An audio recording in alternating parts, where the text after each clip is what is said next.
There are clues throughout Egypt that point to knowledge of high technology.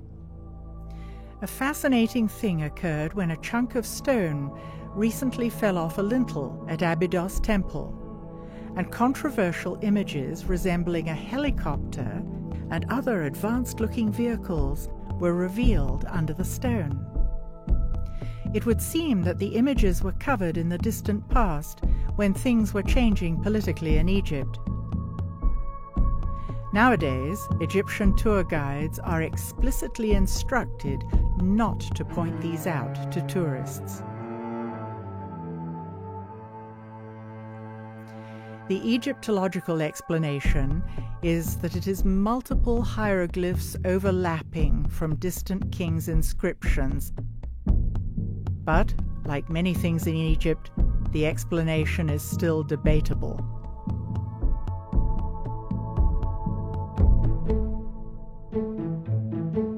Another controversial object that Egyptologists merely deem impossible is the artifact commonly known as the Baghdad Battery, that generates a mild electrical charge. Similar ancient artifacts that match these objects have been found in Egypt. We can't say for certain, but it would appear that the Egyptians documented the existence of these artifacts as well. Recreations of these objects have been made and have successfully created electric current. Also noteworthy are strange representations of objects that resemble light bulbs, found in the crypts at Dendera. There was no natural light inside these underground crypts, but we see no soot from torches or oil lamps, the only lights we know the ancients used. Could the ancient Egyptians have had their own source of electrical power? If nothing else, the ancients had to cut, move, and lift massive stone blocks that would challenge our engineers today. What was their secret? We automatically assume that ancient structures are for ceremonial and religious purposes. Maybe the pyramids served a completely different function than previously imagined. There's been lots of speculation about what the pyramids were actually built for. The most accepted notion is that they were tombs.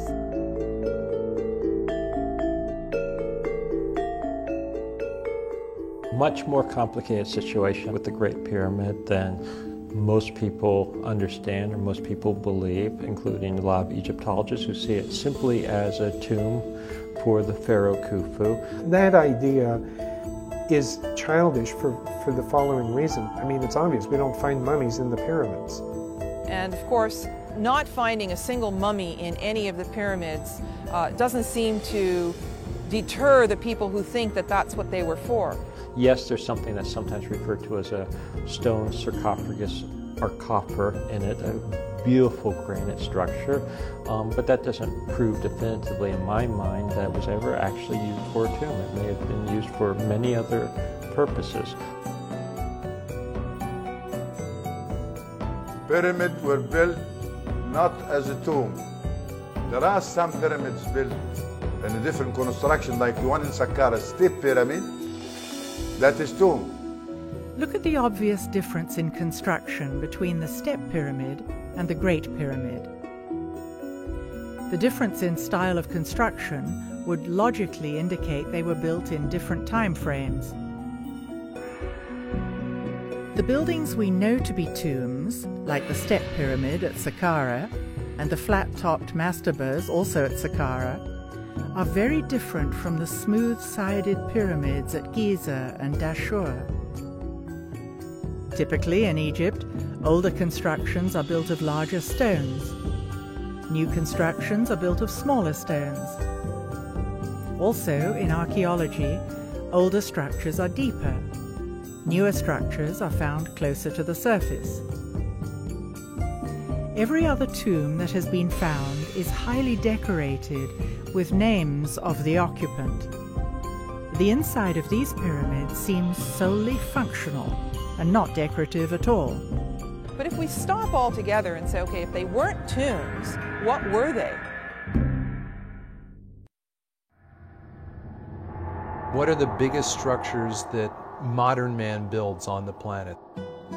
The biggest, most awe-inspiring structures we create are hydroelectric dams.